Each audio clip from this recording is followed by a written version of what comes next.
آپ کے دل میں رچنس ہو تو فارغ کریں اپنے آپ، ٹائم نکالیں اللہ تعالیٰ کے لیے، اور پھر دیکھیں آپ کے مسئلے کیسے حل ہوتے۔ کئی لوگ سے میں نے سنا ہے، ایک بھائی بہت مشکل سے گزرے تھے، 2 سال پہلے کا واقعہ ہے، اور 6-7 مہینے ہو گئے ان کا وہ مسئلہ حل نہیں ہو رہا، ان کا وہ مسئلہ حل نہیں ہو رہا، کوئی فیملی پرابلم تھی۔ اور ایک دن مجھے ملے and he was so happy، اور انہوں نے مجھے ایک سینٹینس کہا جو میں کبھی نہیں بھولوں گا۔ انہوں نے کہا کہ علی بھائی all it took was one تہجد، that's it۔ لیکن 6 مہینے مجھے کبھی ٹائم نہیں ملا، مجھے لوگوں سے ملنے کا ٹائم مل گیا، مجھے لوگوں سے کہانیاں سنانے کا ٹائم مل گیا، لوگوں کی سننے کا ٹائم مل گیا، لیکن تہجد کا ٹائم نہیں مل رہا تھا۔ all it took was one تہجد، اور میرا مسئلہ حل ہو گیا۔ تو امام شافعی رحمہ اللہ نے کہا کہ میکنگ دعا ایٹ دا ٹائم آف تہجد is like an arrow which does not miss its target. تو باقی یہ کہ اللہ دعا آپ کریں اور نہ ملے یہ ایک الگ بات ہے، ظاہر ہے اللہ تعالیٰ وہی دیں گے جو بہتر ہے، لیکن یہ سینٹینس یاد رکھنے والا ہے کہ all it took was one تہجد۔ تو اپنے آپ کو فارغ کریں، ٹائم نکالیں اللہ تعالیٰ کے لیے، یہ آپ کے ہی لیے بہتر ہے۔ اور پھر یہ حدیث، انس بن مالک reported the messenger of Allah صلی اللہ علیہ وسلم said، Allah Almighty said، حدیث قدسی ہے،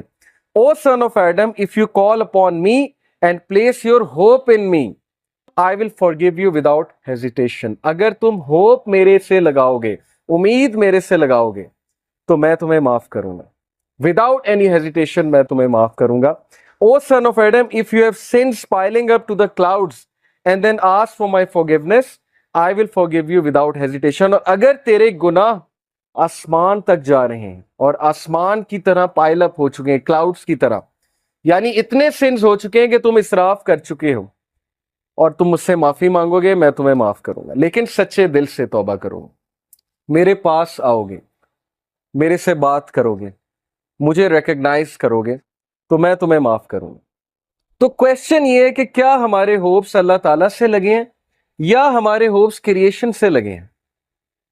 میں یوتھ سے بات کر رہا ہوں، میں حیران ہوں کہ ہم ایک انسان کے لیے راتیں جاگ لیتے ہیں، ہم اس کے لیے اپنے ڈیسیجنز چینج کر لیتے ہیں، کیریئر کے جو ہماری لائن ہے اس کو چینج کر دیتے ہیں ایک انسان کو پانے کے لیے، ایک انسان کے پیچھے دوڑتے ہیں، اور بعد میں ہمیں کوئی خاص فائدہ بھی نہیں ملتا، بعد میں ہمیں جو ہے وہ ریگریٹ ہوتا ہے کہ میں نے اتنا کچھ کیا اور آگے سے رزلٹ جو ہے وہ کچھ بھی نہیں ہے۔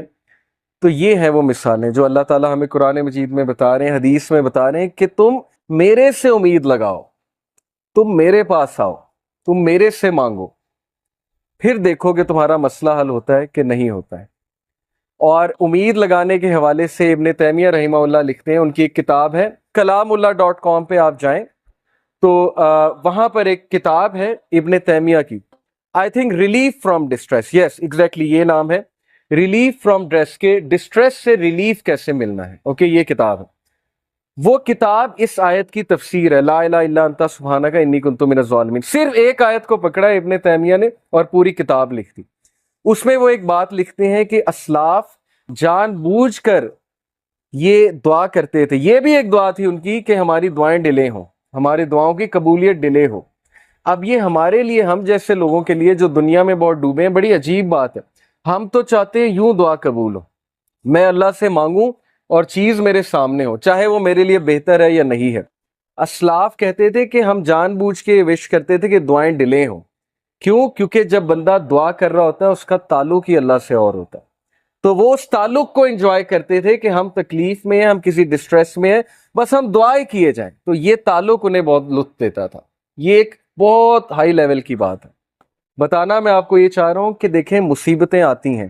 مشکلیں آتی ہیں، انسان پر بہت سے فیزز آتے ہیں، اور اس فیز میں اگر اللہ سے آپ کنیکٹ کر جائیں